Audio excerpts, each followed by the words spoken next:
கேள்வி.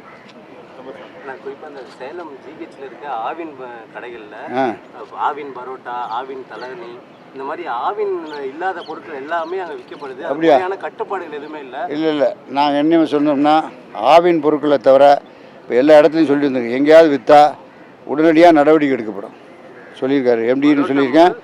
எல்லாம் விற்காது. எங்கள்கிட்ட பொருள்கள் வந்து ஸ்வீட்ஸு, பிஸ்கட்ஸு, நெய், இந்த மாதிரி ஆவின் பொருட்கள் மாத்திரம் தான் விற்கணும். பால் இதுதான் விற்கணும்.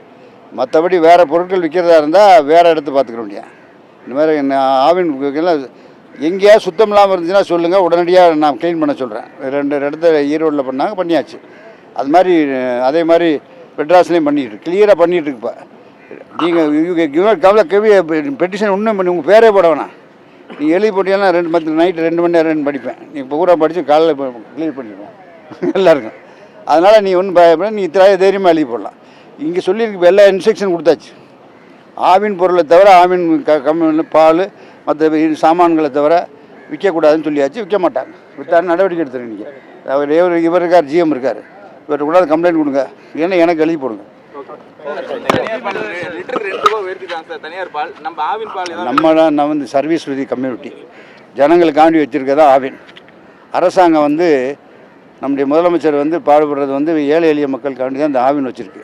இதில் கூட்டுறது கன்சியூமர் ஒரு பக்கம் பார்க்கணும், உற்பத்தி பண்ணுறவங்களையும் பார்க்கணும். உற்பத்தி பண்ணுறது சாதாரண ஜனங்கள் தான்.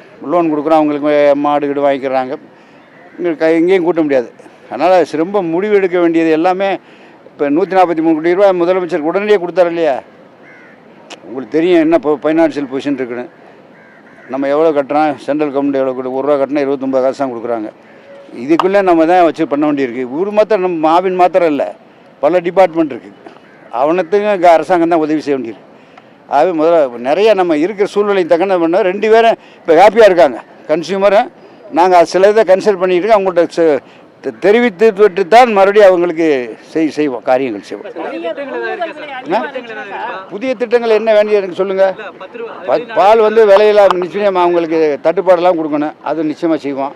வேறு என்ன ஃபேக்ட்ரி எல்லாம் வரப்போ 24 ஃபேக்ட்ரி வரப்போகுது. அப்புறம் என்ன சொல்லுங்கள். பாலில்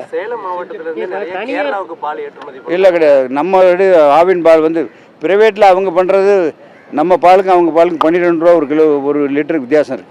நம்ம 40 ரூபாய் கொடுக்குறோம், அவங்க 52 ரூபாய் கொடுக்குறாங்க. நம்மகிட்ட வாங்குறவங்க 40 ரூபா தான். அதுக்கு மேலே எங்கேயா கூட இருந்தால் நீங்கள் உடனே இமிடியேட் எம்டிக்கோ எனக்கோ அவருக்கு ஜிஎம்கோ சொன்னீங்கன்னா உடனே வந்து பார்ப்பார்.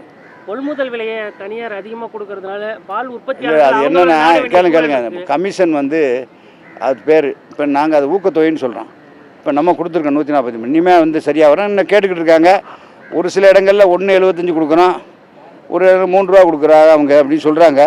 அது எல்லாத்தையும் அனலைஸ் பண்ணி அறிவிப்போம். டைம் இருக்குல்ல, we will see the public.